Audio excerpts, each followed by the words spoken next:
Assalamualaikum warahmatullahi wabarakatuh. Hamdan syukran lillah, salata wassalaman ala rasulillah wa ala alihi wa sahbihi wa mawalah. Allahumma salli ala sayyidina Muhammad wa ala alihi wa sahbihi ajma'in wa man tabi'ahum bi ihsanin ila yaumiddin. Allahumma adkhilhu alaina bil amni wal iman والسلامة والإسلام وجواز من الشيطان وبالبركة الشهر محرم ورضوان من الله تعالى. Mengucapkan syukur Alhamdulillah kepada Allah. Allah masih berikan kesempatan kepada kita. Tidak terasa pada malam yang berbahagia ini kita sudah memasuki yaitu bulan Muharram. Bulan Muharram merupakan bulan perbanyaklah istighfar kepada Allah. Kita selaku hamba, selaku manusia tidak luput daripada kesalahan dan dosa kepada Allah. Tidak setiap manusia yang tidak mempunyai dosa, baik dosa kecil maupun itu dosa besar. Pasti kita mempunyai kesalahan dan dosa di hadapan Allah Subhanahu wa ta'ala. Kita manusia pasti mempunyai khilafan di dalam hidup. Yang dulunya kita tidak beribadah kepada Allah, yang dulunya kita tidak pernah mengerjakan ibadah salat, maka di bulan ini hijrahlah kita untuk melakukan ibadah salat. Yang dulunya kita tidak pernah mendekatkan diri kepada Allah sedikit pun, yang dulunya tidak pernah kita menjadi orang yang terbaik di hadapan Allah, maka di bulan ini dekatkanlah diri kepada Allah, muhasabahlah diri kita kepada Allah, dan menjadilah supaya menjadi orang-orang yang bertakwa di hadapan Allah Subhanahu wa ta'ala. Jangan sampai di bulan Muharram ini kita berpaling dengan nikmat Allah yang Allah berikan kepada kita. Jangan sampai di bulan Muharram ini kita melupakan kepada Allah, maka Allah akan melupakan kita. Maka Allah berfirman dalam Al-Quran, fadhkuruni adzkurkum washkuruli wala takfurun. Ingatlah kepadaku, maka aku pun ingat kepadamu wahai hambaku. Ketika kita manusia, ketika hamba, selalu fazkuruni, ingat kepada Allah, maka Allah akan ingat kepada kita. Washkuruli, bersyukurlah kepadaku, dan janganlah engkau sampai kufur kepadaku, kata Allah. Maka di bulan ini muhasabahlah, tingkatkanlah ketakwaan, menjadilah pribadi yang lebih baik lagi daripada tahun-tahun yang telah lalu. Sebagaimana kita mengambilkan, kita mendengar, kita melihat dengan adanya bulan Muharram ini, sebagaimana di bulan Muharram tersebut ada peristiwa-peristiwa yang sangat besar yang terjadi, diberikan kepada Nabi dan Rasul. Bulan Muharram ini adalah bulan yang dimuliakan oleh Allah. Selain daripada Rajab, Sya'ban, Ramadan dan Muharram, ini adalah bulan yang dimuliakan oleh Allah. Maka jangan sampai lalai kita di dalam bulan Muharram tersebut. Sebagaimana akan menjadi muhasabah bagi kita yang diberikan ujian oleh Allah kepada Nabi dan Rasul, ketika peristiwa-peristiwa tersebut akan menjadi panutan bagi kita selaku hambanya. Sebagaimana peristiwa tersebut yang telah terjadi kepada Nabi Allah Adam alaihi salam.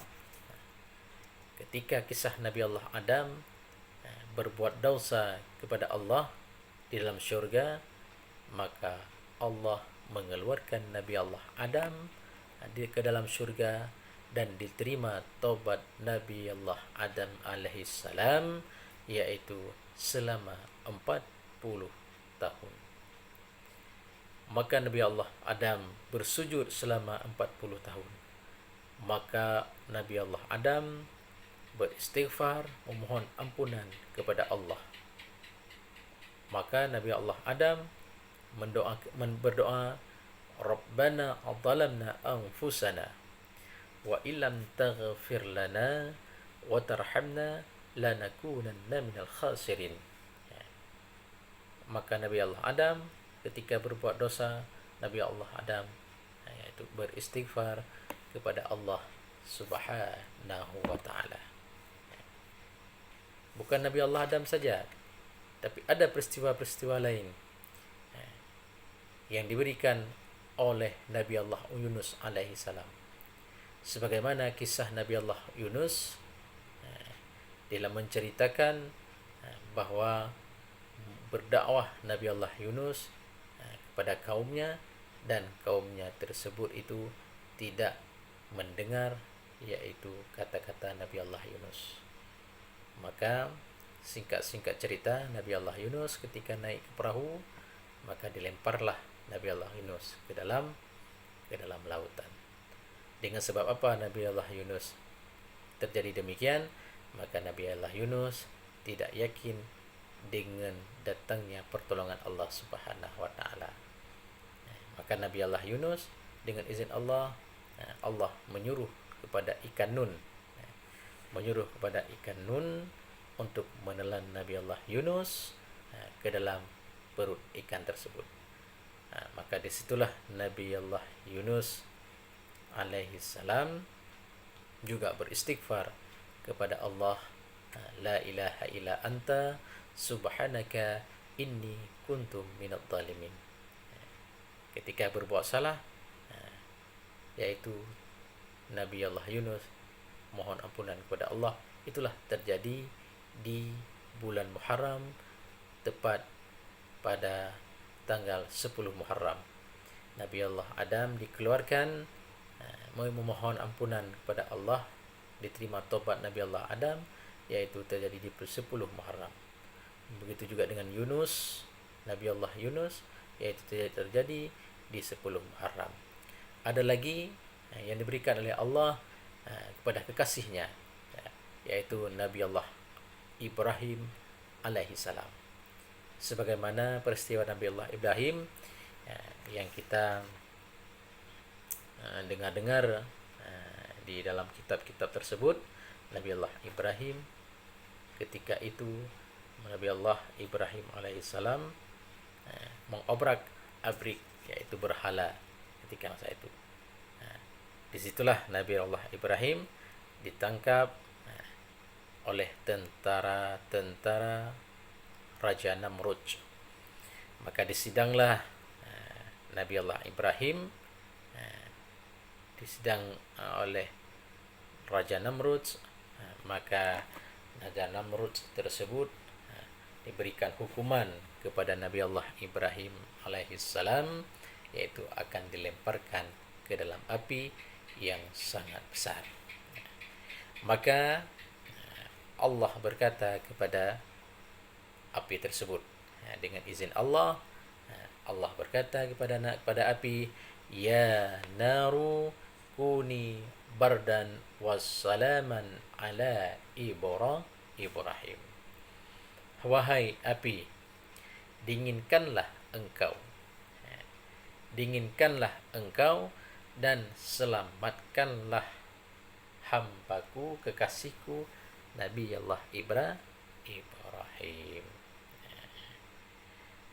Dan ada lagi peristiwa-peristiwa yang lain yang diberikan kepada Nabi Nabi Nuh alaihi salam. Sebagaimana dalam riwayat Nabi Allah Nuh itu adalah diberikan cobaan, ditenggelamkan dalam suatu negeri, maka Nabi Allah Nuh alaihi salam, yaitu peristiwa-peristiwa tersebut terjadi juga di dalam 10 Muharram. Maka ketika air dinaikkan oleh Allah Subhanahu wa taala, ditenggelamkan, maka Kan'an tersebut anaknya sendiri bermasalah, menjadi kafir, tidak mengikuti yaitu orang tuanya. Apa kata Nabi Allah Nuh? Ya bunayya, ya bunayar kam mana ana, wahai anakku, naiklah kapal bersamaku. Maka Kan'an yang sangat keras kepala, yang mengikuti orang-orang kafir, maka dengan izin Allah Kan'an itu ditenggelamkan oleh Allah, dan matilah Kan'an dengan dalam keadaan kafir. Itu pun juga terjadi di dalam 10 Muharram. Dan ada peristiwa lagi Nabi Allah Musa alaihi salam. Sebagaimana kisah cerita Nabi Allah Musa yang dikejar-kejar oleh Fir'aun ketika Musa membelah lautan dengan tongkatnya, mukjizat yang Allah berikan. Maka ketika tongkat dibelah, maka tongkat membelah lautan, maka lautan tersebut terbelah dua. Dan ketika Nabi Allah Musa dengan rombongannya yaitu sudah sampai ke ujung, maka Fir'aun masih di tengah-tengah daripada lautan. Maka di tengah-tengah lautan tersebut Allah menenggelamkan Fir'aun bersama bala tentaranya. Maka sampai sekaranglah dengan izin Allah, maka dalam Al-Quran telah menjelaskan bahwa jasad Fir'aun tersebut akan diabadikan untuk umat-umat yang lain agar menjadi tanda bukti kekuasaan Allah Subhanahu wa ta'ala. Sebagaimana kekuatan kita hanya terbatas, sebagaimana kemampuan kita hanya terbatas. Jangan sampai disombongkan dengan kekuasaan, jangan sampai dibutakan dengan harta, dan jangan sampai dilarutkan kita dalam keadaan dunia ini, bahwa dunia ini adalah hanya tipu daya. Mari di dalam bulan Muharram ini tingkatkanlah ketakwaan, kepada Allah, agar supaya kita menjadi hamba-hamba yang selalu bersyukur kepadanya. Maka di bulan Muharram ini perbanyakkanlah zikir kepada Allah, perbanyakkanlah ibadah kepada Allah Subhanahu wa ta'ala. Mudah-mudahan di dalam Muharram ini kita mendapatkan ridhanya Allah, kita mendapatkan syafaatnya Allah, kita mendapatkan kasih sayangnya Allah. Amin ya rabbal alamin.